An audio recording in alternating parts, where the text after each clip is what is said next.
잘 보입니까? 네, 네, 잘 보입니다. 오늘은 이순신 역사평화기행 두 번째 시간입니다. 첫 번째 시간은 강정구 선생님께서 임진왜란 당시의 국제적인 관계와 지금 중국과 미국의 전략 대결 과정을 비교해서 우리의 과제에 대해서 말씀을 해주셨습니다. 저는 오늘 이제 임진왜란에서 나라를 구한 영웅, 성웅이라고 합니다. 성웅, 우리 이순신 장군에 대해서 말씀드리고자 합니다. 이순신 장군의 그 삶과 싸움, 그리고 전략과 전술, 애민정신, 이런 거로부터 지금 우리 오늘날에 사는 우리 촛불 시민들, 그리고 시민사회 활동가들이 정말 많은 것을 배울 수 있습니다. 그래서 대강 오늘 짧은 시간이기 때문에 대강 한번 훑어보고자 합니다. 임진왜란 당시가 이제 1592년이잖아요. 4월 달에 전쟁이 났는데 그 시기에 이제 조선은 선조 시대입니다. 선조. 태정태세 문단세 예성현조 임명선 할 때 명종 다음에 선조잖아요. 이 시대에 이제 내부적으로는 당파가 극심했습니다.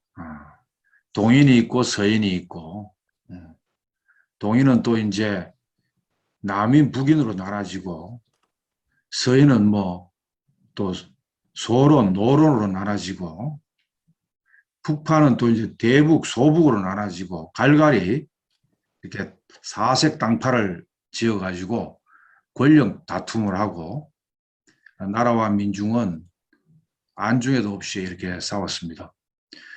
그 당시에 일본이 이제 이상한 조짐이 있었기 때문에 경계를 했습니다. 일본은 그 시대에 이제 우리가 잘 아는 오다 노부나가라는 사람이 거의 100년 동안의 전국시대를 판정리를 하고 통일을 거의 한 상태에서 오부나가가 측근으로부터 이제 암살을 당합니다. 기습을 당해가지고 그걸 이제 전쟁 과정에서 통일을 시키는 과정에서 사람을 너무 많이 죽이고 특히 일본의 이제 절을 파괴하고 선임을 학살하고 여기에 이제 원한을 품고 측근이 이제 기습을 해가지고 오다 노부나가는 죽습니다. 죽으니까 그 밑에 이제 부하들이 또 싸움이 붙어요. 그 부하 중에 한 사람이 누굽니까? 도요토미 히데요시입니다.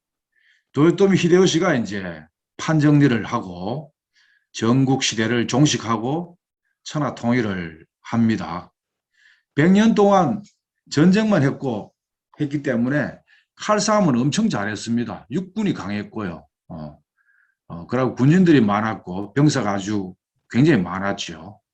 그리고 전쟁에 이기면은 자기 가신들한테 땅을 나눠줘야 됩니다. 이렇게 봉건 시대였기 때문에 땅을 이제 나눠주고 이러면서 다스려 왔는데 전쟁이 끝났단 말이에요.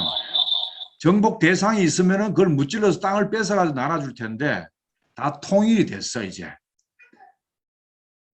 그 거친 이 전쟁통에 이 온몸에 밴 이런 풍토를 이제 대외적으로 확장을 시켜야 될 거 아니에요. 그래서 일본 도요토미 히데요시가 그 당시에 이제 세계적으로도 육군이 강했고 군사력이 셌다고 봐야 됩니다. 그리고 명나라가 이제 이 중원, 이 세계를 중국을 중심으로 보는 이 중화 사상에 입각해서 옛날부터 수나라, 당나라, 무슨 송나라, 명나라, 청나라 망할 때까지 이 중화 사상이 이제 중국에 있었는데 중국이 이제 천하의 중심이라 이거야. 그런데 가만히 보니까 내부가 굉장히 썩었거든. 일본이 이제 정보 탐지를 하니까. 그래서 우리 내부 불만도 달래고 땅도 좀 넓은 땅 좀 띄주고 이러려고 명나라를 치려고 한 거예요. 그래서 명분을 이렇게 걸었습니다. 정명가도라고. 명나라를 정벌할 테니까 길을 비켜달라. 조선 침략의 구실을 이제 그렇게 붙이고 1592년 4월 달에 부산 앞바다로 쳐들어왔습니다. 그 전에 이제 통신사를 보내가지고 일본이 도요토미 히데요시가 통일을 시켰다는데 그 사람이 과연 침략할 만한 사람인지 내탐을 했어요. 동인에는 황용길, 서인에는 이제 김성일, 정사 부사로 지어가지고 이제 갔는데 가가지고 본 건 다 똑같이 생각을 했어요. 히데요시가 눈이 아주 야망이 있고 반드시 침략할 거라고 생각을 했는데 이 동인에서 침략할 거라고 얘기할 걸 듣고는 서인은 침략 안 할 거라고 보고한 겁니다. 이 사색 당파가 이렇게 같은 사실을 놓고 허위 보고를 하는, 그래서 조정에서 침략할 거다 안 할 거다 가지고 감난을박하면서 시간만 낭비하고 있었던 거죠. 이 선조의 무능함 때문입니다. 사색 당파했던 그 고위 관료들도 문제가 있었지만은, 그래서 이제 일본이 이런 썩은 조선 관리들 이 틈에 침략을 하자고 이제 결심을 해서 쳐들어왔죠. 그래서 일본은 항상 이제 이 쳐들어올 때는 여기 전진항이 있습니다. 전진항을 이제 해서 대마도를 거쳐서 부산을 쳐들어오는데, 부산은 옛날에는, 지금은 이제 옛날에는 동네입니다. 동네가 이제 가장 중심이었거든요. 그래서 동네 부사라든지 이런 사람들이 저항을 하다가 다 이제 죽고 바로 이게 굉장한 속도로 올라오는데, 그래서 여기에 이제 상주에서 전투, 이일 장군을 중심으로 이 충주를 넘으면은 이제 바로 한양까지 바로 와요. 이 남한강 쪽이었기 때문에 충주에서 신립 장군이 이제 탄천이라는 곳에서 남한강을 배수의 진을 치고 했는데, 이것도 이제 전술적으로 좀 잘못됐어요.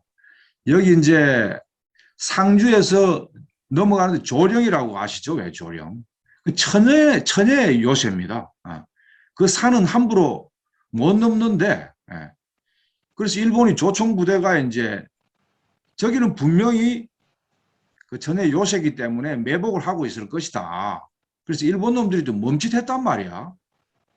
근데 그걸 놔두고, 그 요새를 놔두고 배수의 평야로 가가지고 배수의 진을 친 이 신립 장군의 과오도 컸습니다만은, 어쨌든 조령을 가볍게 넘고 여기에서 이제 탄천에서 이제 전멸 되다시피 하니까 바로 한강을 건너가지고 지금 경복궁으로 갑니다. 이 경복궁이 이제 그때 불태워지는데, 경복궁은 이제 1392년도 이성계가 개성해서 고려를 멸망시키고 이조를 창건을 하잖아요. 그러니까 2년 후에 이제 도읍을 새로 이제 옮겨서 경복궁을 지어요. 1395년도에 경복궁이 이제 시작이 됩니다. 그런데 그랬던 임진왜란 때까지 근 200년 이상을 경복궁에서 잘 먹고 잘 살다가 순식간에 이제 임진왜란 때 일본 놈들한테 점령되고 경복궁이 싹 불태워져요. 한간에는 임진왜란 때 노비들이 노비 문서를 없애기 위해서 그 전쟁통에 일본이 노민들이 도착하기 전에 궁궐을 점령해가지고 궁궐을 불태웠다 이런 얘기가 있는데 그건 사실이 아닙니다. 자기 노비 문서 있는 데만 정각 한두 개만 불태웠지 전면적으로 소각시키질 않았어요. 그런데 일본 놈이 이제 한양을 점령하고 경복궁을 불태우고, 그러니까 나중에 의주로 도망갔던 선조가 전쟁 끝나고 돌아왔죠. 돌아와서 거처할 데가 없어가지고 그때 새로 만든 게 창덕궁입니다. 그래서 임진왜란부터 창덕궁까지, 그러니까 대한제국 때 덕수궁을 사용하기 이전까지는 창덕궁에 있었던 겁니다. 경복궁, 창덕궁, 그 다음에 덕수궁, 임금이 이렇게 옮겨 다녔다는 거 상식적으로 알고 계시면 좋을 것 같아요. 어쨌든 이런 식으로 육로는 고니시 유키나와, 이쪽은 이제 바로 이제 평양으로 쭉 갔고, 가등청정 이쪽으로 이제 함경도로 이렇게 이제 쭉 갔어요. 가니까 역시 이제 임금은 의주로 도망갔으나 나라를 구한 사람들은 누굽니까? 의병들. 예전에는 이순신, 예? 권율 장군, 진주대첩의 김시민 장군, 의병들은 정문부, 그 다음에 성병이었던 서산대사. 서산대사는 임진왜란 때 70대였어요. 70대. 사명대사는 이제 40대. 그래서 그 애제자였던 사명대사와 함께 성병을 이끌고 나중에는 사명대사가 울산까지 와요. 가등청정하고 협상까지 합니다. 자, 그래서 이 조헌, 영규, 고경명, 김덕일, 김천일 이 사람들 다 이제 의병장들입니다. 의병장들. 나중에 선조의 모함 때문에 의병장 중에 김덕영 같은 경우는 죽어요. 그 애국자를 말이지. 의심이 많아가지고 혹시 자기 권력, 이조 이 왕조를 뒤집어 엎는 거 아닌가 싶어요. 곽재우는 이 민중유교라고 들어봤어요? 민중유교? 유교도요, 민중적인 유교가 있었습니다. 남인의 효시였던 저 누굽니까? 그분 제자들이 다 곽재우 이런 사람들이 의병을 했어요. 정인홍 이런 사람들. 자, 이건 나중에 또 얘기를 하고요. 그래서 이제 역시 바다는 이제 이순신이 지켰는데 정말 이순신 장군 없었으면은 이렇게 육로로 저항이 있는 곳 가운데 이렇게 육로로 갈 이유가 없어요. 배로 해가지고 바로 서해안으로 해서 한강을 타고 바로 한양이 점령되는 수가 있었는데 여기에 이순신이 딱 버티고 있는 겁니다. 가지를 못했습니다. 이게. 그래서 옥포해전부터 시작해서 당포해전, 7월 한산대첩 이렇게 해서 나중에 이제 정유재란 때는 명랑대첩까지 해서 한 번도 이기지 않고 16전 16패, 16성 하는 백전백승에 하다가 노량해전에서 우리가 이제 23일날 가볼 텐데요. 서울에서 바로 통영으로 갑니다. 가서 이제 배를 타고 20분 정도 가면은 한산도가 나와요. 한산 대첩을 봅니다. 보고 갔다 와서 통영 안에 이제 삼도 수군 통제영 해군 사령부죠. 옛날에 이조시대 때. 그거 한번 들렸다가 버스를 타고 사천을 거쳐서 쭉 가서 이제 바로 여수까지 갑니다. 여수에서 1박을 하고 여수의 밤바다 이런 걸 한번 보면서 이순신 장군을 회고하면서 그 다음날 일어나서 쭉 몇 군데 거북선 뭐 만드는데 뭐 쭉 돌아보다가 여기서 달립니다. 굉장한 거리예요. 남해안 일대를 이제 1박 2일에 굉장히 빡빡한 일정입니다. 해남까지 가는데 해남도 들어가가지고 이제 진도하고 해남 그 사이 바다가 바로 울돌목이에요. 여기서 바로 명랑 대첩이 일어났던 거죠. 영화 명랑 김인식이 멋있게 연기하는데 그걸 한번 꼭 봐야 됩니다. 자, 그 당시에 이제 임진왜란 때 임진왜란은 국제전이었습니다. 일본군과 명나라까지 참전했기 때문에 국제전이었는데 조선군은 6만 명 중에 5만 명이 죽었어요. 정유재란 때는 3만 7천에서 2만 명이 죽었고 72%가 유실됐습니다. 자기 조국을 침범한 외세에 맞서서 장렬하게 희생을 각오하고 열렬히 싸웠다는 것입니다. 명나라는 임진왜란 때 7만 4천 투입을 했어요. 2만 5천 죽고 정유재란 때는 더 많이 이제 했죠. 더 많이 돌아가지고 더 많이 죽고 그러나 44%의 손실. 일본군은 이 보세요. 일본 육군이 얼마나 강한가. 건 20만 명을 투입했습니다. 임진왜란 때 19만 7천 명. 근데 이제 8만 7천 명 죽고 정유재란 때도 이제 건 15만 명이 투입해서 2만 9천 명. 그래서 일본 놈들은 사실은 이 조명연합군에 비해서 적게 손실을 입었다고 봐야 됩니다. 그러나 이제 해군들은 이수신한테 얻어맞아 가지고 뼈도 못 추리는 상황이 되었죠. 자, 이런 상황에서 자, 그 당시에 우리 조선이 어떤 문제점이 있었나 하는 거죠. 조선이라는 나라가 간단치가 않았습니다. 이 특히 이제 정도전이가 경국대전을 편찬한 정도전의 그 국가 경영 전략이라 할까? 거기에 입각해서 이성계를 앞세워가지고 초기에는 아주 좋았어요. 신권과 왕권이 어느 일방이 이렇게 함부로 하지 못하도록 균형을 유지하면서 6조 의정부를 구성을 하고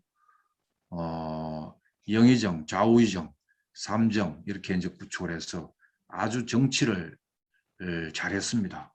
특히 이방원 태종 같은 경우가 그거는 뭐 고려 말기에 이제 온건 개혁이었던 정몽주도 죽였을 뿐만 아니라 제2차 왕자에 나한테 이제 정도전마저 죽여버리고 옛날에 다 동지였는데 그리고 나중에는 이 이방원이가 이 외척을 이방원의 부인이 민씨예요. 그 처남들을 싹 다 죽여버렸습니다. 외척이 간섭하면 나라 엉망된다고. 그래서 정치를 안정화시키는데 욕은 많이 먹고 사람은 많이 죽였는데 정치를 안정시켜 놓으니까 세종대에 와가지고는 뭐 한글을 창제하고 처우기를 개발하고 육진을 개척해서 여진족을 막고 그 다음에 서시마 정보를 해가지고 일본 놈을 제압하고 국방, 외교, 내치, 과학기술 모든 면에서 꼽히는 그런 조선을 만들었죠. 그런데 불행하게도 세종대왕의 큰아들 문종이 병이 약해, 몸이 아파. 빨리 죽었잖아요. 단종이 들어섰는데 단종 삼촌이 누굽니까? 수양대궁, 세조 아닙니까? 그 정권 찬탈하니까 그때부터 개판되기 시작한 거야. 그 뒤에 책사가 한명회입니다.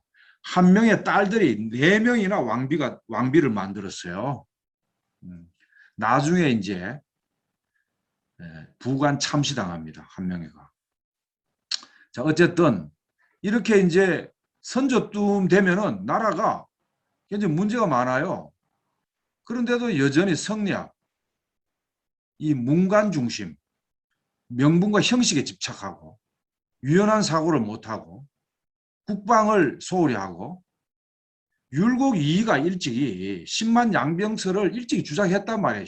10년, 20년 전에 이미 임진왜란 전에 10년 전에 그 율곡 이이 말대로 국방을 튼튼히 했으면 그렇게 당하지는 않았을 텐데 그렇게 됐고 또 군사 체계도 이 진관체제라 그래가지고 관이 지방 수령이 진을 친다. 진관체제, 지역방어체제를 하는 거예요. 재성방야, 한번 이긴 다음에 확장한다. 이게 재성방야. 그래서 유사시에 이제 지방 수령이 지휘하는 이거는 이제 소규모 전투에는 도움이 됐어요. 근데 아까 19만 명이 쳐들어왔는데 이런 방식으로는 대직이 안 되죠. 그래서 애민 사상도 후퇴되고 관료화, 부패 이런 것들이 이제 있고 또 외교에 있어서는 대명 사대주의. 이 사대주의는 멍청이를 만듭니다. 판단을 흐리게 해요. 지금은 친미 4대 분자들 이 나라 망치고 있습니다. 친중 4대주의 해도 안 됩니다. 우리는 어디까지나 자주성에 입각한 균형 외교 이것만이 살 길입니다. 근데 자주적 힘이 없을 때에는 이쪽 저쪽 줄 타다가 나라 망하는 수가 있어요.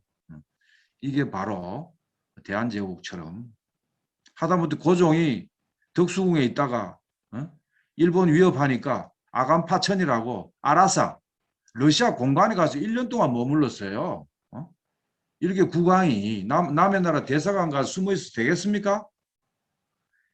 이렇게 자기 힘이 없으면은 줄타기 하다가 망하는 수가 있다. 사대주의는 정말 머저리를 만들고 쇠뇌시켜서 그런 의미에서 지금 국힘이 정권 잡는 일은 없어야 돼요. 거기 사대주의가 많습니다.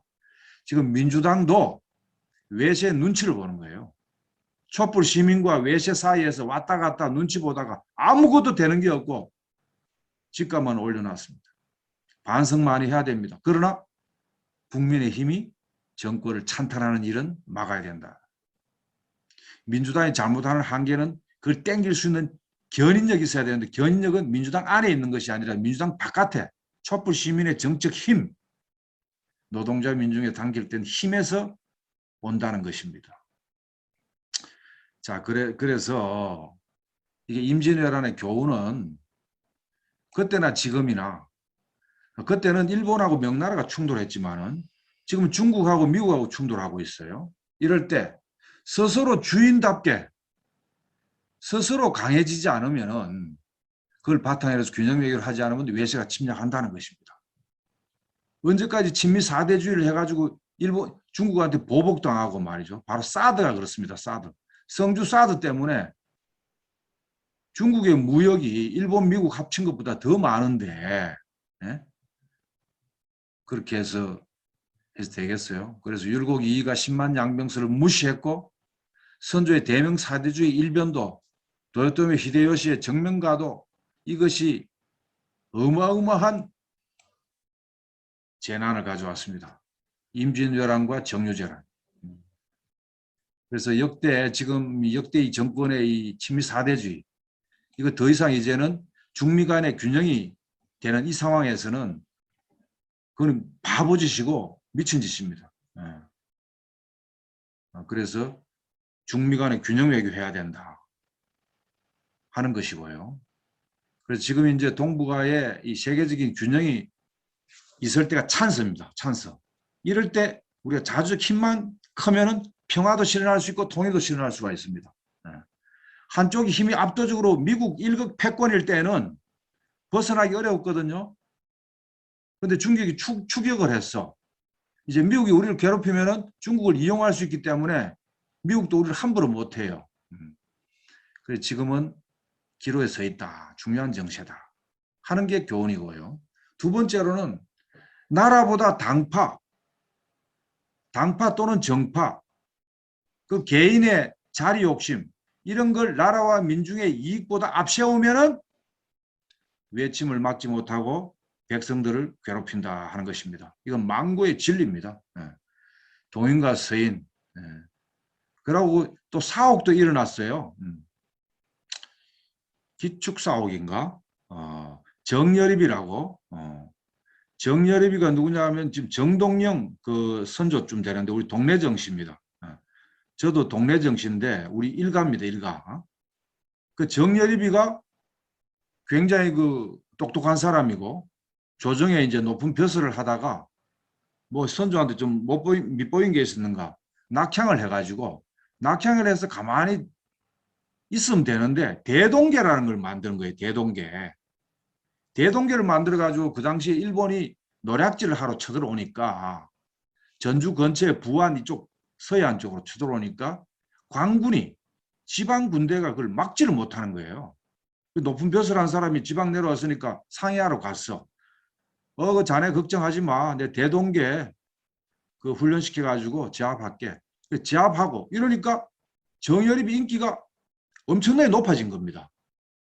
높아지니까 이 사람이 거기에 멈춰야 되는데 황해도고 어디고 전부 다 아는 사람 사발 통문을 보내가지고 우리 좋은 세상 한번 만들어보자 이런 거예요. 다시 요즘으로 말하면은 내란 음모를 한 거야. 내란 음모를 했다고 할 수는 없는데 이렇게 몰린 거예요. 내란 선동 음모로. 그래서 선조한테 잡혀가지고 그 당시에 그 취조관 고문하고 자백하라고 막 수많은 사람을 죽인 이때 정여립이 이때 굉장히 많이 죽었습니다. 기축사업 때. 그때 취조관이 누구냐면은 우리 유명한 시인 있죠. 정철입니다. 정철이 서인의 핵심이었는데 동인을 싸그리 다 죽인다고 생각하고 다 엄청나게 박해를 했어요. 그게 기축사옥입니다. 기축사옥. 자, 이게 바로 1591년도에 있었던 사건이에요. 92년도에 일본이 쳐들어오는데 불과 한두 해 전에 이렇게 싸움을 일으켜가지고 나라 엉망으로 되고 이랬다. 자, 그래서 지금도 윤석열이 자식 말이지. 가만히 있지 말이 대통령 해먹겠다고 지금 나오고 이러고 있는데 걔가 나라나 민중을 자기 개인의 입지보다 더 중시하고 사심없이 희생할 각오가 돼 있고 이러겠습니까? 윤석열이가? 이재명에 대해서도 지나치게 그 개인의 개혁 의지나 결단력이나 이런 것만 가지고 지나친 기대를 해서도 안 된다고 저는 생각합니다. 대통령 한 사람의 마음, 철학만 가지고 되는 게 아닙니다. 그걸 뒷받침하는 기반,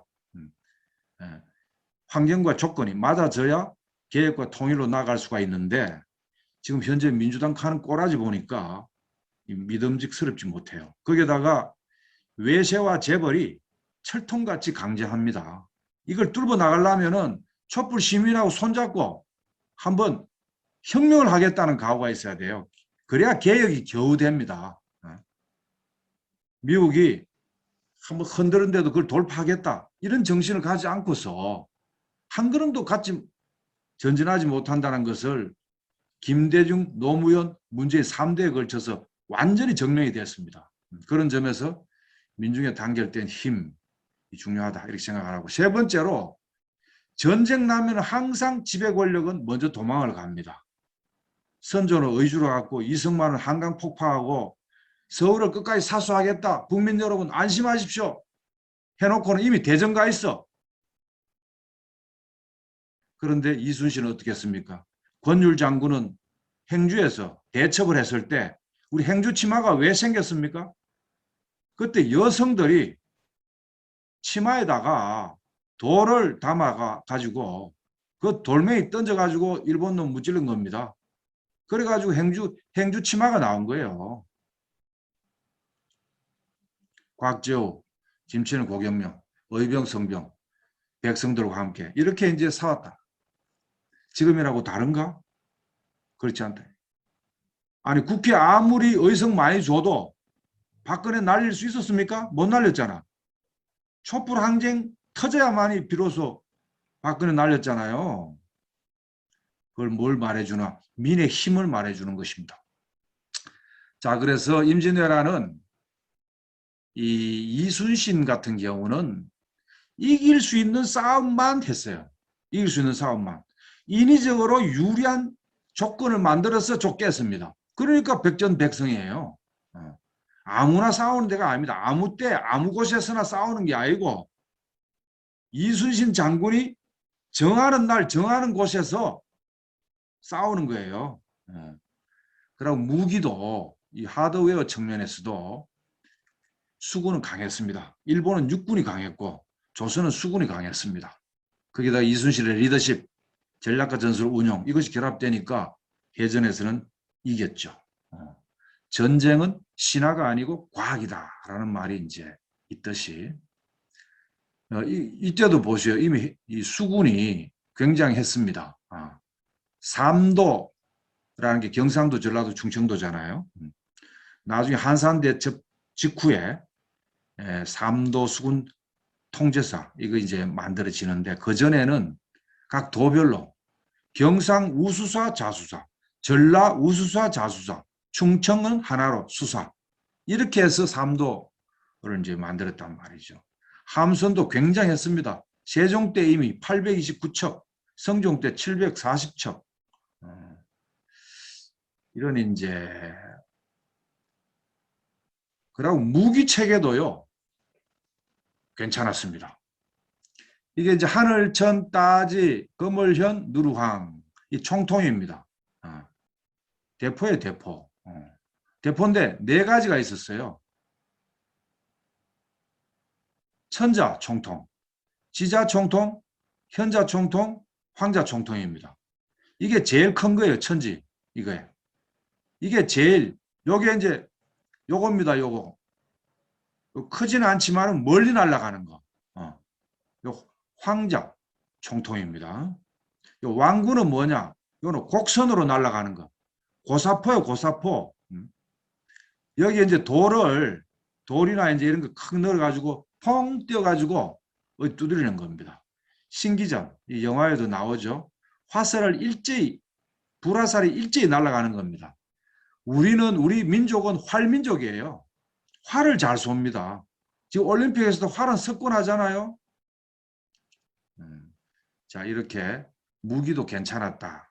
그래서 고려시대 때 이미 최무선이 뭐 화약부터 시작해서 굉장했던 이 무기 체계를 가지고 있었던 거죠. 자, 일본은 등선 육박 전술을 하는 거예요. 등선.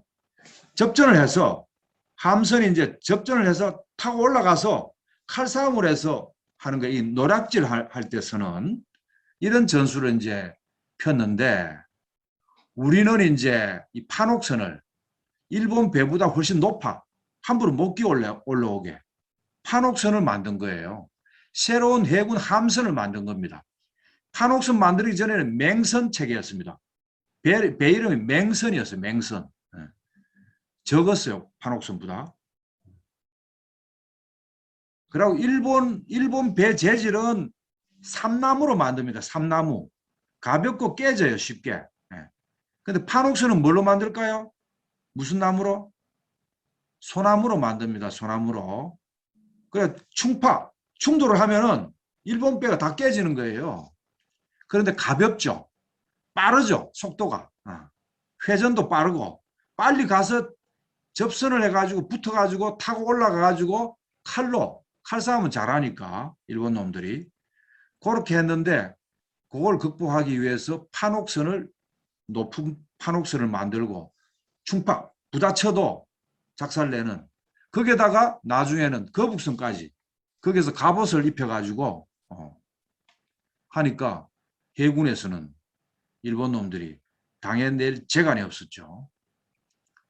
자, 그래서 이미 이 선박, 함선, 전함을 건조하라는 건의가 이미 1521년 중종 때부터 시작해가지고 명종에 와가지고는 판옥선 사열식을 한강에 살 정도로 해군을 중시하고 했다 하는 것입니다. 지금 이제 여수나 해남을 가면은 우리 판옥선이 딱 이렇게 보존을 해놨어요. 볼 수가 있습니다. 그러나 일본 배도 옆에 이제 해남 가면은 해놨는데 노도 좀 다르고 그렇습니다. 이순신 장군은요 철저하게 준비하는 사람입니다. 준비 없으면 싸움을 안 해요. 그리고 또 이제 군율이 셌습니다. 군율. 이게 이제 군인도 그렇고요. 공무원도 그렇고 복지부동 하잖아요. 훈련을 엄하게 하고 상벌을 분명하게 하지 않으면 움직이질 않아요. 이재명이가 그건 잘하는 것 같아. 잘하면 상을 주고 승진을 시켜주고 못하면 얄짤 없이 불이익을 주는 그것도 여러 명 건드리질 않아요. 딱 한두 경우만 딱 하면 나머지는 알아서 열심히 해. 국민을 위해서. 바로 이순신이 그랬습니다. 이순신이 목을 쳤어요. 부하들 중에 큰 과오를 입은 사람한테는. 그 명랑이라는 영화에서도 나오죠. 야, 이순신 장군 피도 눈물도 없네. 도대체 어떻게 좀 한번 봐주지. 안 봐줬습니다. 안 봐줬. 일벌백계. 이순신은 이미 전쟁이 다가오고 있다는 걸 알았어요. 미리 준비한 겁니다. 그 전비태세를 확립을 하고 거북선을 만들고 그래서 거북선을 만들어 가지고 훈련을 딱 끝낸 시점이 언제냐? 바로 1592년 4월 12일입니다. 13일 날 쳐들어왔는데 13일 날 임진왜란이 발발했는데 하루 전에 딱 완비를 했습니다. 자, 이제 이순신 장군이 어떻게 살아왔는지 좀 살펴보겠습니다. 이순신 장군은 1545년생입니다. 3월 8일 날 지금 이제 인현동인데 어디냐 하면은 명보극장 있죠. 명보극장 서울에 명보극장 거기 가면은 이순신 장군 탄생지라고 팻말이 있어요. 거기서 태어났습니다. 덕수이씨 12대 손인데 이 아버지 이름은 이정이에요. 이정. 어머니는 변씨였답니다. 사형제 아들 4명이었는데 셋째였는데 아들들 이름을 말이죠. 우리 중국 고대 복희시, 요순시대 이런 말 들어봤죠? 희자 돌림. 큰형이 희순이야. 희신이야. 희신. 이희신, 이요신, 이순신, 동생은 이우신 이렇게 이름을 지은 거예요. 아버지가 꽤나 유하게 밝았던 모양이죠. 자, 오대조는 이변, 정조는 이거 이렇게 아버지 되는 이름이 이렇게 외자로 이렇게 돼 있었네요. 자, 유년 시절에는 전쟁놀이 많이 했고 대장을 맡았고 리더십이 있었던 것 같아요. 그 근처에 이제 서해 유성룡, 유시민이 조상입니다. 유시민이 자랑 삼아 이런 얘기 설득하고 그래요. 자기 어렸을 때 할머니가 유성룡 할아버지에 대해서 얘기를 많이 했다는 둥 이렇게 자랑질을 좀 하고 그러는데 유성룡이 또 아주 훌륭한 분이죠. 이 동네 근처에 교분이 어릴 때부터 있었답니다. 그래서 처음에는 이 두 형은 유학을 공부했고 자기는 이제 무인이 되기를 이제 갈망을 했는데 원래는 무인이 아니야. 문과계통이에요. 문과계통. 그 어릴 때부터 21살 때까지 공자왈, 맹자왈 공부를 한 거예요. 문과 시험을 공부를 했습니다. 이게 나중에는 전쟁 지휘하는 데 있어서는 전부 다 탁월한 실력으로 드러납니다. 완전히 총싸움하고 칼싸움하고 군사 작전만 능한 사람이 아니라 천지 인문지리 완전히 종합적으로 인문학에 대해서 해박한 지식을 가졌기 때문에 백성을 어떻게 움직이고 물자를 어떻게 조달을 하고 그러고 이제 백의종군을 해도 그 참아내고 참지 않고 말을 잘못하면 바로 처형이에요. 참아요. 이런 것들이 이제 풍부한 인문학적 소양에서 나온다. 자, 그러면은 지금도 우리가 이제 정보통신이 발전이 급속도로 되고 있잖아요. 4차 산업혁명에. 우리 아들도 지금 어느 대학에 뭐 정보통신공학과 다니는데 제가 항상 그런 얘기를 합니다. 역사를 공부해야 된다. 철학책도 좀 읽어라.